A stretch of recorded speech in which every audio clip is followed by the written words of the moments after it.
Right, welcome back to news agenda. ఈ రోజు Telangana cabinet భేటీ కాబోతుంది. ఏదైతే రాష్ట్రానికి అదనపు వనరులు ఏ విధంగా సమీకరించాలనే దాని గురించి సంబంధించి, అదేవిధంగా మునుగోడు ఉప ఎన్నిక సంబంధించి హాట్గా రాజకీయాలు జరుగుతూ ఉన్నాయి. అటు మూడు ప్రధాన రాజకీయ పార్టీలు కూడా మునుగోడు సీటు కైవసం చేసుకోవడానికి అన్ని అస్త్రాలు సిద్ధం చేసుకున్నట్టు కూడా పరిస్థితి కనిపిస్తూ ఉంది. సో ఆశావాహుల క్యాడర్ కూడా పెరిగిపోతున్న పరిస్థితి. తమకు సీటు కావాలని చెప్పేసి కూడా ముందుకు వెళ్తున్నారు. తమంటే తాము ఎవరికి అధిష్టానం పిలుపు వస్తుందని చెప్పి అటు కాంగ్రెస్ నుంచి ఇటు టీఆర్ఎస్ నుంచి.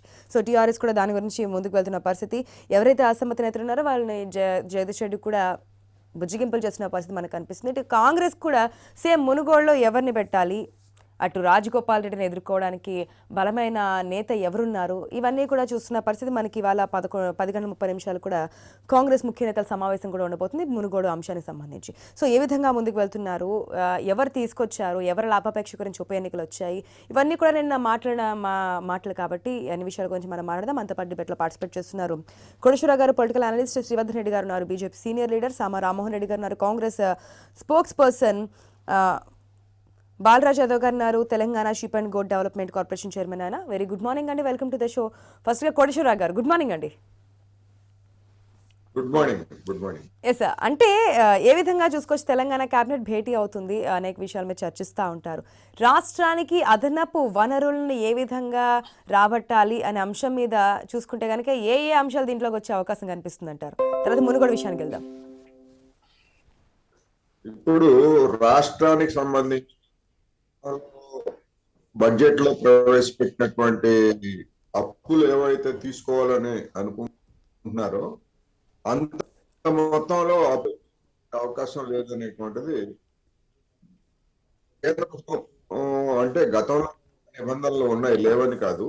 కాకపోతే ఏంటంటే రెట్రాస్పెక్టివ్ గతం నుంచి అమలు జరిపేందుకు నిర్ణయించినటువంటి కారణంగా తీసుకోవాల్సినటువంటి అప్పులు వచ్చేటువంటి అవకాశం లేదు కనుక ప్రకటించినటువంటి సంక్షేమ పథకాలు కానివ్వండి లేదా అభివృద్ధి పథకాలు కానివ్వండి వాటన్నింటికి కూడా నిధుల కొరత అనేటువంటిది రాబోయేటువంటి రోజుల్లో, అంటే రాబోయే మిగిలినటువంటి 6 నెలల కాలానికి, ఆల్రెడీ జనవరి నుంచి 6 నెలలు అయిపోయింది, ఇంకొక 6 నెలలు లేదా 9 నెలల కాలానికి బడ్జెట్ లో ఇబ్బందులు ఎదురయ్యేటువంటి అవకాశం ఉంది. ఇప్పటికే రాష్ట్ర ప్రభుత్వం చెల్లించాల్సినటువంటి పెన్షన్స్, లేకపోతే ఉద్యోగులకి పెన్షన్స్ కానివ్వండి, వేతనాలు కానివ్వండి 15వ తారీఖు తర్వాతనే చాలా మందికి అందుతున్నటువంటి పరిస్థితి.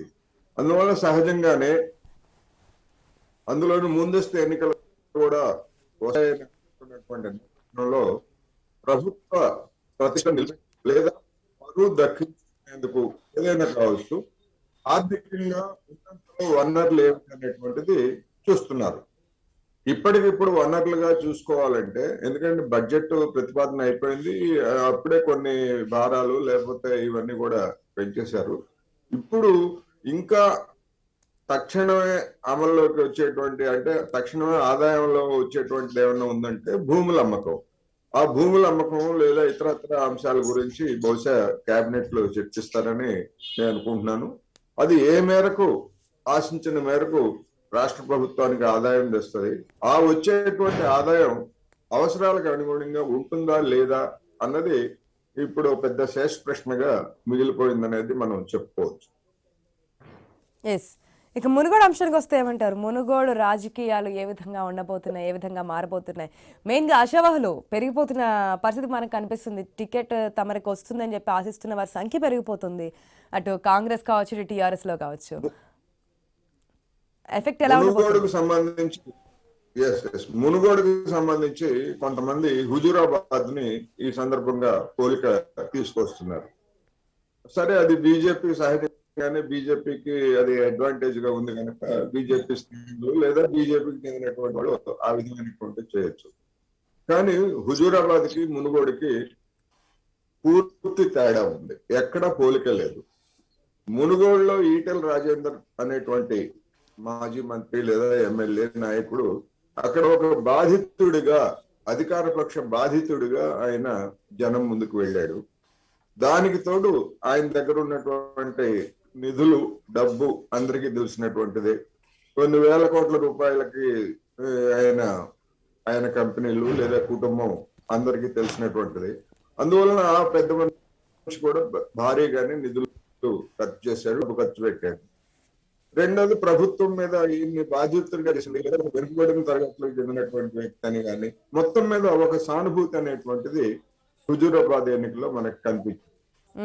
కానీ మునుగోడుకు వచ్చేసరికి అటువంటి సానుభూతి కానీ లేదా ఆ విధమైనటువంటి ఒక బాధితుడిగా రాజగోపాల్ రెడ్డి గారు బీజేపీ తరఫున, కాంగ్రెస్ నుంచి ఆల్రెడీ అయిపోయింది కనుక బీజేపీ తరఫున ఒక బాధితుడిగా వెళ్లి అక్కడ ఓటర్ల ముందు చెప్పుకోవడానికి ఆయనకేమి పాయింట్స్ లేవు. రెండోది, గత 3 సంవత్సరాలుగా ఆయన నియోజకవర్గాల్లో ఉన్నటువంటి సామాన్య ప్రజలకు కానివ్వండి లేదా సామాన్యులకు కానీ అందుబాటులో కూడా లేరనేటువంటి విమర్శలు, ఆరోపణలు కూడా ఆయన మీద ఉన్నాయి. అందువల్ల ఇప్పుడు జరగబోయేటువంటి ఇప్పుడు జరుగుతుందని కాదు, ఎందుకంటే రాజీనామా చేశారు, ఆ రాజీనామాని ఆమోదించారు కనుక ఏ క్షణంలో అయినా ఎన్నికలు రావు అనేటువంటి ఒక అభిప్రాయంతో ఎవరికి వాళ్ళు అక్కడ జాగ్రత్త పడటం, ఎన్నికల వేడి ఆరంభమైంది. కానీ చూస్తే 6 నెలల సమయం ఉంటుంది. నవంబరు 2 రాష్ట్రాల అసెంబ్లీ ఎన్నికలు ఉన్నాయి కనుక కూడా దానిలోనే పెట్టవచ్చు అనే పార్టీలన్నీ కూడా సన్నద్ధం అవుతున్నాయి. 3 పార్టీల తరఫున ఇది ఒక 3 ముక్కలాట లేదా 3 స్తంభాలాట. ముగ్గురు ధనికులు, ఒకటి రాష్ట్ర టిఆర్ఎస్ తరఫున అభ్యర్థిగా ఎవరున్నా ఆ అభ్యర్థితో పాటు టిఆర్ఎస్ యొక్క బలం, అధికార బలం, అంగబలం అనేటువంటిది ఒకటి తోడైతే, కాంగ్రెస్ కూడా కృష్ణారెడ్డి అనేటువంటి ఒక ప్రముఖ కాంట్రాక్టర్ రూపంలో కాంగ్రెస్ కూడా ఒక బలమైనటువంటి అభ్యర్థిని నిలపబోతున్నది అనేటువంటిది ఇప్పుడు వస్తుంది. చివరికి ఆయన్ని ఎవరు నిలుపుతారు అనేటువంటిది మనం చెప్పలేము. సరే, రాజగోపాల్ రెడ్డి గారికి ఉన్నటువంటి ఆస్తులు, సంపదలు, పలుకుబడి ఇవన్నీ తెలిసింది. అందువల్ల ఒక బలమైనటువంటి అంటే వెంకట మధ్యలో ఎవరైనా గెలుస్తారా అనేటువంటి పరిస్థితి మునుగోడులో ఏర్పడతా ఉంది. రెండోది, 3 పార్టీలు కూడా ప్రతిపక్షంగా తీసుకునేటువంటి అవకాశం ఉన్నది. రాబోయేటువంటి అసెంబ్లీ ఎన్నికల మీద దీని ప్రభావం సహజంగానే ఉంటుంది. అందుకని కాంగ్రెస్ హుజూరాబాద్ మాదిరి ఇక్కడ కాంగ్రెస్ దీన్ని అంత తేలిగ్గా తీసుకునేటువంటి పరిస్థితి లేదు. ఎందుకంటే సాంప్రదాయకంగానే సిట్టింగ్ సీట్ అనేది కాంగ్రెస్ ది కాబట్టి కాంగ్రెస్ కూడా వదులుకోవడానికి అంత సిద్ధంగా లేదు. తెలంగాణ రాష్ట్రంలో కాంగ్రెస్ యొక్క బలం నిరూపించుకోవడానికి కూడా ఇది ఒక మెయిన్ పాయింట్ అని చెప్పుకోవచ్చు. శ్రీవర్ధన్ రెడ్డి గారు, గుడ్ మార్నింగ్ అండి. గుడ్ మార్నింగ్ అండి. ఏ విధంగా చూస్తున్నారు? మునుగోడు మాదే అనే చాలా ధీమాతో బీజేపీ ముందుకు వెళ్తున్న పరిస్థితి నిన్న మనం చూసాము. ఏదైతే జగదీష్ రెడ్డి చేసిన కామెంట్స్, ఎవరి స్వార్థం గురించి ఇప్పుడు ఎలక్షన్స్ వస్తున్నాయి, ఇంకో సంవత్సర కాలంలో ఎలక్షన్స్ రాబోతున్న సమయంలో ఇప్పుడు మరలా ఈ ఉప ఎన్నికలు ఏ విధంగా వస్తున్నాయి, ఎవరి కోసం వస్తున్నాయి, ఎవరి స్వార్థం గురించి వస్తున్నాయి, ఏంటి మీరు రాజగోపాల్ రెడ్డినే నుంచోబెట్టాలనుకుంటున్నారా? లేదంటే లాస్ట్ టైం మనకు ఒక వెర్షన్ వచ్చింది, బీజేపీ బలం ఉంది, ప్రజలు బీజేపీని నమ్ముతున్నారు అని చెప్తున్నారు అనుకుంటే, లాస్ట్ టైం బీజేపీ నుంచి ఎవరైతే పోటీ చేస్తారో ఆ అభ్యర్థిని నుంచోబెట్టి గెలిపించి అప్పుడు బీజేపీ బలం పెరుగుతుందని చెప్పి చూపించండి అని. గుడ్ మార్నింగ్ అండి అందరికి కూడా. ఈరోజు మునుగోడు ఉప ఎన్నిక ఏదైతే సంబంధించిన చర్చ జరుగుతూ ఉందో, రాష్ట్రంలో ఈ ప్రభుత్వం వచ్చిన తర్వాత ఒక 4 ఉప ఎన్నికలు జరిగాయి. సో ఉప ఎన్నికలు జరిగినప్పుడల్లా ముఖ్యంగా ప్రతి నియోజకవర్గంలో కూడా ఉప ఎన్నిక రావాలి అని చెప్పి కోరుకునేటువంటి పరిస్థితి ముఖ్యంగా హుజూరాబాద్ ఉప ఎన్నిక తర్వాత రాష్ట్రంలో చాలా ప్రముఖంగా ఈ యొక్క వాదన అనేది రాష్ట్ర వ్యాప్తంగా కూడా ప్రారంభమైంది. అంటే ఒక క్లారిటీ ఇవ్వండి హుజూరాబాద్ ఉప ఎన్నిక జరిగిన తర్వాత ప్రతి ఒక్కరు ఉప ఎన్నిక కావాలంటే అక్కడ జరిగిన ధన ప్రవాహం గురించా, లేదంటే హుజూరాబాద్ లో జరిగిన అభివృద్ధి గురించా? ఇప్పుడు హుజూరాబాద్ లో జరిగినటువంటి ప్రభుత్వం యొక్క నిర్ణయాలు ఏదైతే ఉన్నావో, అంటే ఒక ఎన్నిక కోసం, ఒక ఉప ఎన్నిక కోసం వేల కోట్ల రూపాయల ప్రభుత్వం యొక్క స్కీముల యొక్క ప్రకటనలు, డబ్బుల యొక్క ఖర్చు, అదే విధంగా అధికార పార్టీ యొక్క ఖర్చు కావచ్చు, ఈ 2 అంశాలు. ముఖ్యంగా ప్రభుత్వం నుంచి వచ్చినటువంటి స్కీములు ఏదైతే ఉందో, ఇప్పుడు మళ్ళీ స్టార్ట్ అయింది కదా. ఈ రోజు 10 లక్షల మందికి గత 8 సంవత్సరాల నుంచి ఏదైతే ఈ యొక్క పెన్షన్ కి సంబంధించినటువంటి ఇంతవరకు ఏ అప్లికేషన్ కూడా మూవ్ కానిటువంటి సందర్భంలో మళ్ళీ ఈ మధ్య కాలంలో ప్రభుత్వం ప్రారంభం చేసింది. 10 లక్షల పైన లబ్ధిదారులకు మేము యొక్క పెన్షన్ ను అమలు చేయబోతున్నాం అని చెప్పి. సో ఇప్పటి నుంచి రాష్ట్రంలో ఏ కేబినెట్ మీటింగులు జరిగినా, ఏ పార్టీ మీటింగులు జరిగినా ముఖ్యమంత్రి దాన్ని 118 నియోజకవర్గాలను వదిలేసి కేవలం మునుగోడుకు సంబంధించినటువంటి ప్రభుత్వపరమైనటువంటి నిర్ణయాలు ఉంటాయి, పార్టీ పరమైనటువంటి నిర్ణయాలు అనేది ఈ యొక్క టిఆర్ఎస్ పార్టీ చేసేటువంటి వ్యవహారం కనిపిస్తుంది. సరే, ఈ యొక్క ఎన్నిక ఏదైతే ఉందో పార్టీ జాతీయ పార్టీలు కాబట్టి పార్లమెంట్ బోర్డు నిర్ణయం మేరకు అభ్యర్థిని ఎవరు అనేది ప్రకటించడం అనేది జాతీయ పార్టీలో ఉంటది. అయితే రాజగోపాల్ రెడ్డి ఈ రోజు ఆయన కూడా చాలా స్పష్టంగా చెప్పి ఈ యొక్క ఉప ఎన్నికకి వచ్చారు. సో విపక్షంగా ఉన్నటువంటి మాకు ముఖ్యమంత్రి గారు ఏ రోజు మాట్లాడడానికి కలవడానికి సమయం ఇవ్వలేదు, లేకపోతే ప్రజల యొక్క సమస్యలు కావచ్చు వాటిని చర్చించడం కోసం అవకాశం ఇవ్వలేదు. సో మేము అందుకోసం ఈ యొక్క మునుగోడు ప్రజల కోసం నేను రాజీనామా చేస్తా ఉన్నాను. ఈ యొక్క మునుగోడు ప్రజలు యొక్క రాష్ట్రంలో ఈ ప్రభుత్వానికి ఒక కనువిప్పు తీసుకురావాలని చెప్పేసి రాజీనామా చేస్తుందని చెప్పేసి మరి ప్రకటించి రాజగోపాల్ రెడ్డి గారు ఈ రోజు రాజీనామా చేసుకో. జనరల్ గా అయితే కాంగ్రెస్ కు సంబంధించినటువంటి 12 మంది ఎమ్మెల్యేలు ఇలా టిఆర్ఎస్ పార్టీకి వెళ్ళిపోయారు. సో దాని మీద కూడా చర్చ నడుస్తుంది. మరి రాజగోపాల్ రెడ్డి గారు ఈ రోజు రాజీనామా చేసి వేరే పార్టీకి వెళ్తున్నారు. మరి కాంగ్రెస్ వాళ్ళు కూడా ఈ 12 మంది కూడా రాజీనామాలు చేసి ఎన్నికలకు రావాలి అని చెప్పేసి ఇలా చర్చ జరుగుతా ఉంది. టిఆర్ఎస్ పార్టీకి కూడా అందరూ రాష్ట్రంలో సవాళ్లు విసురుతున్నటువంటి పరిస్థితి. అయితే ఒక విషయం దీంట్లో హుజురాబాద్ ఎన్నికలప్పుడు ప్రారంభంలో చాలా మంది కూడా చర్చలో బీజేపీ 2000 ఓట్లు కూడా రాలేదు, బీజేపీ ఎక్కడ ఉంది అని చెప్పేసి చర్చ జరిగింది. ఆ రోజు బలంగా ఉంది కాంగ్రెస్ పార్టీ, 60,000 పైన ఓట్లు వచ్చినాయని చెప్పేసి ఆ రోజు హుజురాబాద్ ఎన్నికల్లో జరిగింది. వాస్తవంగా మరి ఈటల రాజేందర్ వచ్చినటువంటి పరిస్థితి టిఆర్ఎస్ కదా, అక్కడ సిట్టింగ్ ఎమ్మెల్యే, అక్కడ మనకి వారు కూడా Congress versus BJP versus TRS కింద జరగలే, టిఆర్ఎస్ వర్సెస్ బీజేపీ గురించి కూడా జరగలేదు నాకు తెలిసినంత వరకు. కేవలం ఈటల వర్సెస్ కేసీఆర్. ఏమంటారు కోటేశ్వర గారు, అంతేనా? హుజురాబాద్ ఎలక్షన్స్ అనేవి ఏ విధంగా జరిగాయి? అటు ప్రచారాలు గానీ. ఆశ గారు, నేను అదే చెప్తున్నా. ఏమంటున్నంటే హుజురాబాద్ లో కాంగ్రెస్ బలంగా ఉండే తర్వాత బీజేపీకి ఓటు లేదని చెప్పేసి విశ్లేషకులు అప్పుడున్న చర్చ చేశారు. సో వచ్చిన ఈటల రాజేందర్ టిఆర్ఎస్ పార్టీ నుంచి వచ్చిన మరి వర్సెస్ బీజేపీ వర్సెస్ టిఆర్ఎస్ కి జరిగింది. ఇప్పుడు వచ్చినటువంటి కోమటిరెడ్డి రాజగోపాల్ రెడ్డి గారు కాంగ్రెస్ పార్టీ వైపు నుంచి బయటకు వచ్చాడు. ఈ రోజు మీరు అర్థం చేసుకోవాల్సింది అదే. మేము ఇది నల్గొండ జిల్లాలో కాంగ్రెస్ బలంగా ఉంది అని చెప్పి చెప్పుకునే వాళ్లకు ఈ రోజు వచ్చింది ఆ పార్టీ నుంచే ఆయన బయటకు వచ్చాడు.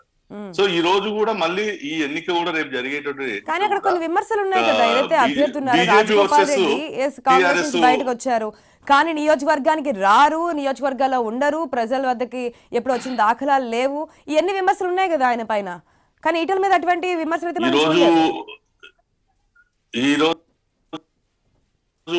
సరే ఈ రోజు టిఆర్ఎస్ పార్టీ కన్నా కాంగ్రెస్ పార్టీ ఎక్కువ చేస్తుంది ఈ విమర్శలు. 3.5 సంవత్సరాలు కాంగ్రెస్ పార్టీలో ఉన్నప్పుడు వాళ్ళు ఏం మాట్లాడారో తెలియదు. అయితే వాస్తవమైన పరిస్థితి ఏంటంటే ఇవాళ ఏ విపక్ష ఎమ్మెల్యేలు ఉన్నటువంటి నియోజకవర్గాల్లో అక్కడ ఉన్నటువంటి సర్పంచ్ ఎంఆర్ఓలు పనిచేయరు, అక్కడ ఉన్నటువంటి పోలీసు డిపార్ట్మెంట్ సహకరించదు. ఇప్పుడు ఉన్నటువంటి ఇవన్నీ పరిస్థితులు మనం చూస్తున్నాం.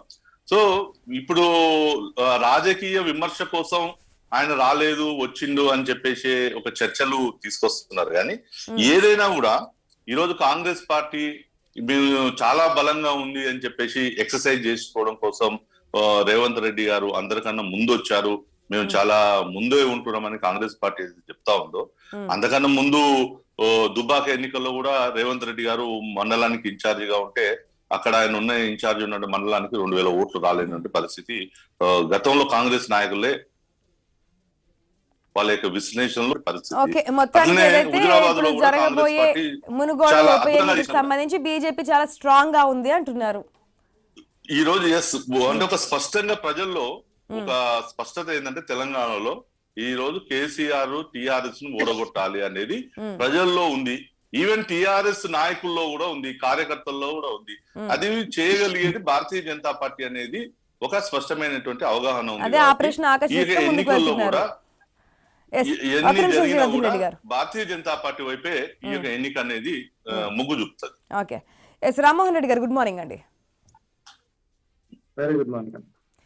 ఏంటి మునుగోడు ఉప ఎన్నిక కాంగ్రెస్ పార్టీకి, అది కమ్యూనిస్టులకి కాంగ్రెస్ పార్టీకి ఒక కంచుకోట అని చెప్తూ ఉంటారు కాబట్టి ఏ విధంగా నిలబెట్టుకోవాలనుకుంటుంది? అటు అసమ్మతి నేతలు కూడా చాలా మంది ఉన్నారు, ఆశావాహులు వస్తూ ఉన్నారు, మేము చాలా సంవత్సరాల నుంచి ట్రై చేస్తూ ఉన్నాం అని చెప్పేసి కూడా మాట్లాడుతున్న పరిస్థితి. అటు పాలవాయి శ్రవంతి కావచ్చు, లేదంటే కృష్ణారెడ్డి, పల్లెరవి, ఇలా చాలా మంది నేతలు అయితే లైన్లో ఉన్నారు, మాకు టికెట్ వస్తుందని చెప్పి ఆశిస్తున్న వారి సంఖ్య.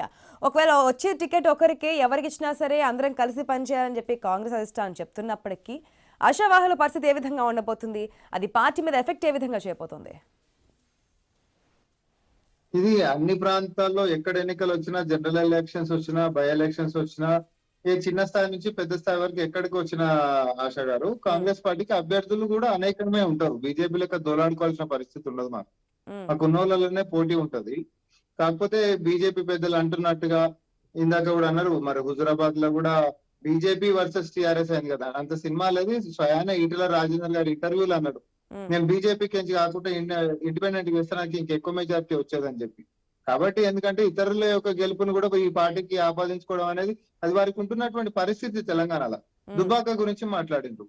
దుబ్బాకలో కూడా మనందరం చూసినాం, ఒక్క సభనన్న కనీసం కేసీఆర్ గానీ ఒక ఎమ్మెల్యేలను పంపించడం కానీ, ఎందుకంటే నార్మల్ గా వ్యవస్థను మొత్తం పంపిస్తారు. అడిగి సంబంధించినటువంటి వ్యక్తి పార్టీ లోపల ఉంటున్నటువంటి అంతర్గత వ్యవహారాలతోటి మరి నమ్మకం లేకుండా గెలవదు అని చెప్పి వాళ్ళ సొంత చుట్టానికి ఒక లెసన్ చూపిద్దాం అనుకుంటూ ఒక సభ పెట్టలేడు, కేటీఆర్ రాలేడు, కేసీఆర్ రాలేదు, ఎక్కడ ప్రచారం చేయలేరు వాళ్ళు. పాయింట్ టు బి నోటెడ్ దుబ్బాకలో. కాబట్టి అక్కడ ఎట్లా బీజేపీకి గెలిపించింది టిఆర్ఎస్ అధిష్టానం అనేటటువంటి మనందరికి తెలుసు, దుబ్బాక ప్రజలకు ఇంకా బాగా తెలుసు. అయితే ఈడ అసలు విషయం ఏంటిదంటే, అటు దుబ్బాక తీసుకున్నా, హుజూరాబాద్ తీసుకున్నా, లేకపోతే జిహెచ్ఎంసీ తీసుకున్నా, లేకపోతే మీ నిజామాబాద్ తీసుకున్నా, లేకపోతే మీ కరీంనగర్ తీసుకున్నా, అన్న మీరు చేసినటువంటి ప్రమాణాలు సో కాల్డ్ బై ఎలక్షన్స్ అయినా, ఎంపీ ఎలక్షన్స్ అయినా, ఏ ఒక్కటన్నా నిజం చేసిండ్రా? ఏ ఒక్కటన్నా నిజం చేసిండ్రా? దేనికోసం జనాలు మీ అమ్మని నిలబడతారని అంటారు. ఈ రోజు అటు కూడా రాజగోపాల్ రెడ్డి గారిని ఊరుపంటే అదే అంటారు, పార్టీ మారైతే తప్పు చేసిండా నువ్వేమన్నా గానీ, ఏం దాని పార్టీలకు పోయి మాత్రం తప్పు చేసిండు. జనాలు మొత్తం ధరలు పెరిగి చచ్చిపోతుంటే ఆయన ఏమో గండ్లకు పోయిండు అని అంటే, ఆయనకంటే కాంట్రాక్ట్ వచ్చింది కాబట్టి పోయిండు, మనకేం వచ్చింది అని చెప్పి జనాలు ఒక సైడ్ తీసుకుని కాంగ్రెస్ పార్టీ ముందు పోయిందా వెనకాల పోయిందా, మేము అభ్యర్థులమా కాదు, గ్రౌండ్ రిపోర్ట్ నేను కాదు ప్రతి మీడియా చూపిస్తున్నటువంటి అనమాట. ఈరోజు బీజేపీ ఎంతసేపు ఒక బబుల్ ని క్రియేట్ చేసుకొని మేము వచ్చేస్తున్నాం అనే పర్సెప్షన్ క్రియేట్ చేస్తుందే తప్ప, వాళ్ళు నిజంగా చేయాలనుకుంటే తెలంగాణకి వాళ్ళు పనులతోటి చేసి మేము గెలుస్తామనే ధీమా వేరే ఉంటది. ఈ రోజు వాళ్ళు చెప్పుకోనికి అట్లాంటి పనులు ఏం లేవు తెలంగాణకి చేసినాయి. అరే విభజన చట్టం లేవొకటన్నా నిజం చేసిరా, మనకు జాతీయ హోదాలు గిట్టమని ఇచ్చిండ్రా, మనకు ప్రత్యేక ప్యాకేజీలు ఏమని ఇచ్చిరా? దుబ్బాకలో చెప్పారు కదన్న మీరు 500 కోట్ల ప్రత్యేక ప్యాకేజ్ ఇస్తున్నాం మేమని, ఇచ్చిండ్రా? జిహెచ్ఎంసీలో ప్రతి ఒక్కరికి నష్టపరిహారం మేము ఇస్తామని అన్నారు, కేంద్ర మంత్రి ఈడికెంచే ఉన్నారు అని అన్నారు, ఇచ్చిండ్రా? బండికి బండి కారు అడుగుతలేరు, కనీసం నష్టపరిహారం ఇచ్చిండ్రా? దేనికోసం? ఎట్లా నమ్ముతారన్నా మిమ్మల్ని? రేట్లు పెంచి జనాల యొక్క బతుకులను దుర్భరం చేస్తున్నందుకు మిమ్మల్ని గెలిపిస్తారా? ఇంకా ఆల్రెడీ ముక్కు చంపలు వేసుకుంటారు, మిమ్మల్ని ఒకసారి గెలిపించారు, మళ్ళీ ఒకసారి తెలియక గెలిపించినాను కేంద్రంలో. అప్పుడేమో దేశభక్తి అని అన్నారు, పుల్వామా ఘటనలు చెప్పారు. ఇప్పుడేం చెప్తారు? పేదోడు పాకిస్తాన్ అని కొడతారు అనుకుంటే పేదోడు పొట్టను కొడుతున్నారు. మీరు హవిల్ అసలు కాంపిటీషన్ ఉన్నారనేది ఈడ కూడా కేవలం అభ్యర్థి బలమే, ఈడ కూడా కేవలం ఆర్థిక బలం మాత్రమే. అంటే కాదు రామ్మోహన్ రెడ్డి గారు ఒక క్వశ్చన్, ఈ రోజు రేవంత్ రెడ్డి గారు ఓడిపోయి అక్కడ ఎంపీగా గెలిచినప్పుడు రేవంత్ రెడ్డి గారి యొక్క గొప్పతనంతో గెలిచాడా, కాంగ్రెస్ పార్టీ అభ్యర్థిగా గెలిచాడా? మా రెండు కలిపితే గెలిచిండు. అదే మరి ఏ పార్టీకైనా అదే ఉంటది. ఈ రోజు మీరు ఏదో గత చరిత్రల గురించి చెప్పుకుంటూ గొప్పగా చెప్పుకోవాల్సింది ఏం లేదు. ఈ రోజు రాష్ట్రంలో అదేంటంటే కాంగ్రెస్ పార్టీ యొక్క ఈ దేశానికి రాష్ట్రానికి పట్టినటువంటి దరిద్రం నుంచి బయటకు వచ్చావు రాజగోపాల్ రెడ్డి గారు అని చెప్పేసి చాలా మంది మంచి నిర్ణయం తీసుకున్నారని చెప్పి చెప్తున్నారు. నేనేమంటున్నా, కార్పొరేట్లు అట్లనే అనుకుంటారు, కార్పొరేట్ హాస్పిటల్ ఉన్న వాళ్ళు అట్లనే అనుకుంటారు, కార్పొరేట్ కంపెనీలు ఉన్న వాళ్ళు అట్లనే అనుకుంటారు. కాంగ్రెస్ పార్టీ కార్పొరేట్లకు వ్యతిరేకం చేయకపోయినా బీజేపీ కార్పొరేట్లకు దోషపెడుతుంది కాబట్టి బీజేపీ మెచ్చుకుంటారు. ఈ దేశంలో టాటాలు, అదానీలు కాదు, అంబానీలు రాత్రి 8 వచ్చారు. ఈ రోజు మీరు ఎన్ని అసత్య ప్రచారాలు చేస్తున్నా ఈ దేశంలో ప్రజలు, మేధావులు అందరూ కూడా చూస్తున్నారు కదా. తెలంగాణకు మీరు చేసింది ఒకటి చెప్పుండ్రి. అదే ఈ రాష్ట్రంలో మేము చేసింది అధికారంలో ఏమున్నాం? మీరు ఏమంటున్నా 60 ఏళ్ళు మీరు అధికారం ఈ రాష్ట్రానికి చేశారు. మేము ఈ రాష్ట్రంలో ఏ రోజు అధికారంలో ఉన్నాం? ఈ రాష్ట్రానికి సంబంధించినటువంటి అనేక అంశాలకు మీరు కారణం కదా. ఈ రోజు మీ నిర్ణయాల వల్లనే కదా ఈ 1500 మంది బిడ్డల యొక్క చావుల కారణాలు. రాష్ట్రంలో అధికారంలో కాకపోయినా కేంద్రంలో అధికారంలో ఉండి హామీలు ఇచ్చి మేము ఉప ఎన్నిక గెలిస్తే గనక ఇవి తీసుకొస్తామని చెప్పిన హామీలు కూడా ఎటు వెళ్ళాయి అనేది కూడా ప్రజలు చూస్తూ ఉన్నారు. ఏదైనప్పటికీ కూడా పార్టీల యొక్క బలాబలాలు, క్యాడర్ యొక్క అభ్యర్థి యొక్క బలాబలాలను బట్టి నిర్ణయించుకుని ఉంటారు. ఎస్, గుడ్ మార్నింగ్ అండి బాలరాజు గారు. గుడ్ మార్నింగ్ ఆశా మేడం గారు. గుడ్ మార్నింగ్ ప్యానెల్ లో ఉన్న సభ్యులందరికీ గుడ్ మార్నింగ్.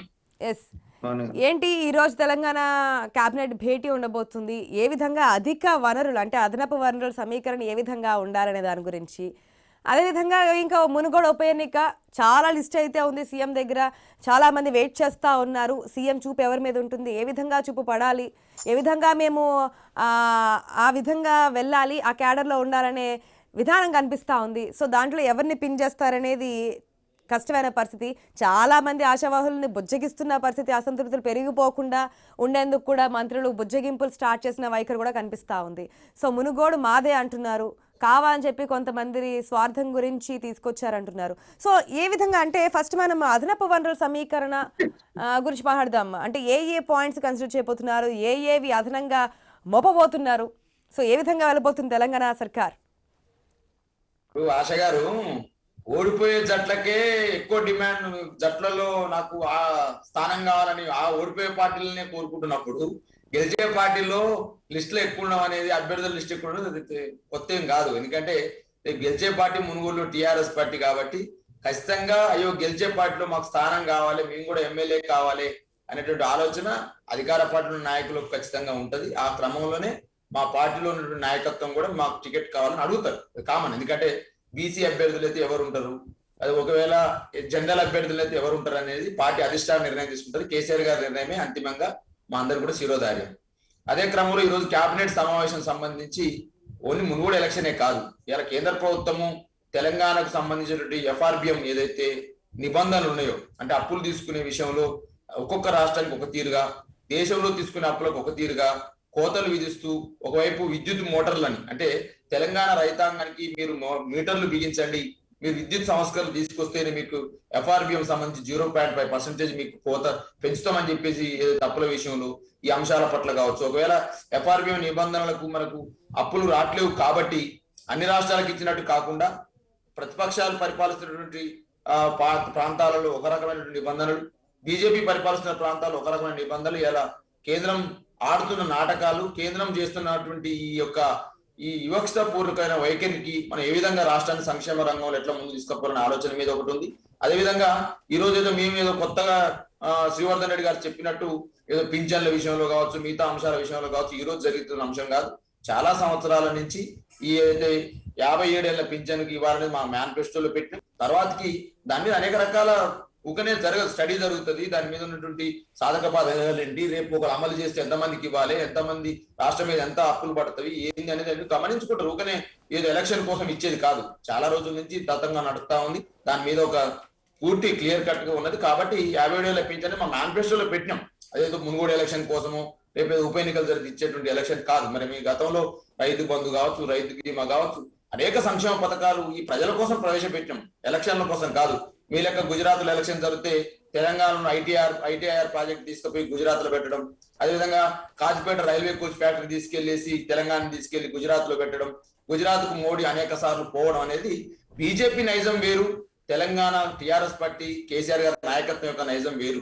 మేము ప్రజలకు ఏదైతే సంపద పెరుగుతా ఉందో ఆ సంపదను ప్రజలకు అందించాలనే ఆలోచన, గౌరవ ముఖ్యమంత్రి కేసీఆర్ గారికి. ఎందుకంటే అనేక కష్టాలు పడి అనేక నష్టాలు పడి ఈ తెలంగాణ రాష్ట్రానికి ఏం కావాలి, ఎన్ని రకాల ఇబ్బందులు పడ్డం ఉమ్మడి రాష్ట్రంలో అనేది గౌరవ ముఖ్యమంత్రి కేసీఆర్ గారు నాడు ఉద్యమ నాయకుడిగా ఉండు కాబట్టి ఇవాళ ఏ పథకం వచ్చినా ఏ కార్యక్రమం రూపొందించినా తెలంగాణ ప్రజల యొక్క పర్సెప్షన్ లో రూపొందిస్తాం తప్ప ఇలా ఎలక్షన్ల కోసం కాదని స్పష్టంగా చెప్పదలుచుకున్నాను.